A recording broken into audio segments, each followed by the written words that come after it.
Você já pensou de que material era feito os pães da proposição lá no tabernáculo, no deserto do Sinai? Eu sou Josias Pinheiro, que venho fazer reflexão da leitura diária desta terça-feira, 11 de setembro, cujo tema é o material do pão. O texto está em Levítico capítulo 24, verso 5.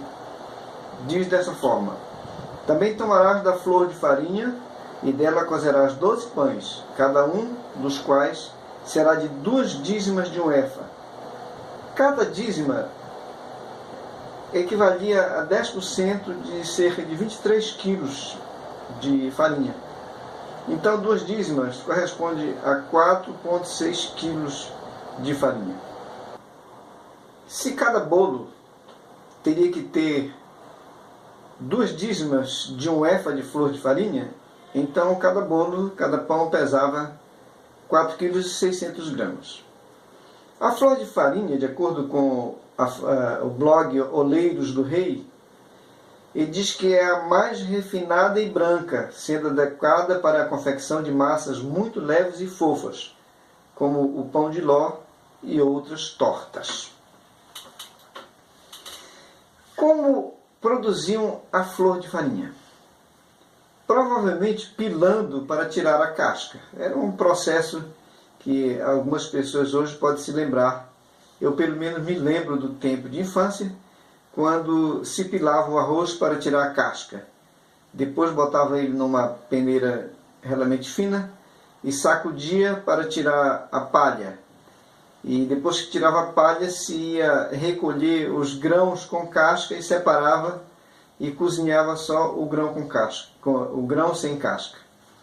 Aquele grão com casca voltava para ser pilado novamente.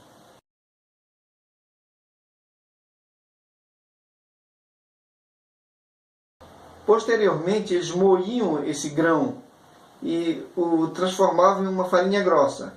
E finalmente o passavam numa peneira para retirar a parte mais fina e branca da farinha, a fim de que pudesse ser utilizada na confecção do pão. Para finalizar o bolo, essa farinha era misturada com azeite e dava-se a forma do pão ou a forma do bolo. Era levado para o cozimento, finalizando assim o processo. Aí os pães estariam prontos para serem levados ao tabernáculo.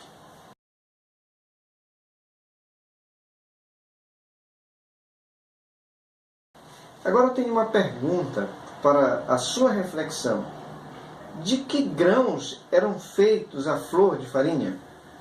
Porque àquela altura eles estavam no deserto de Sinai. Eles não tinham acesso fácil ao trigo.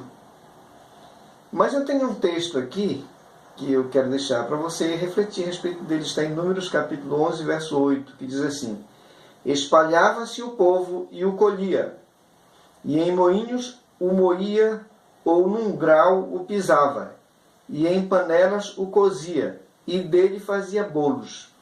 O seu sabor era como o de bolos amassados com azeite. Você sabe de que se trata este grão?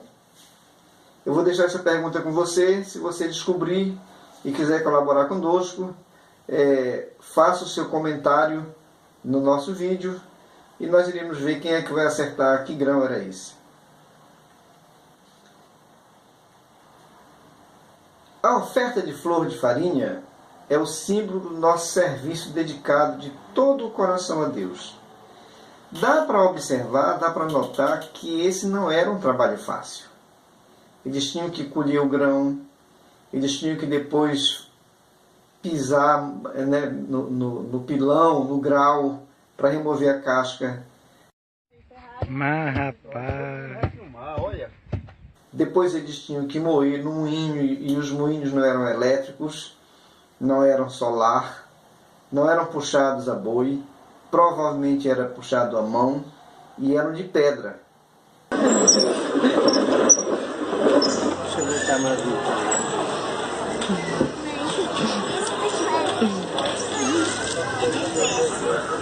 é difícil? Sabes que é difícil. É mesmo difícil.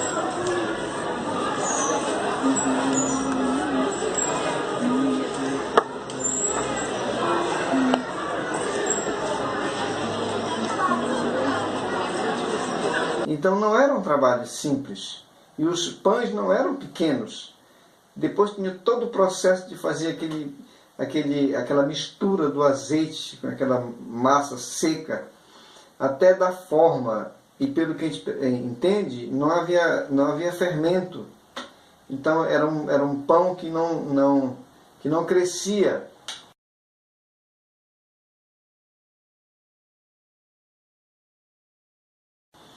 E depois ele era assado. Então todo o sábado esse pão precisava estar pronto para ser substituído lá na mesa que ficava no lugar santo. Então não era um trabalho fácil.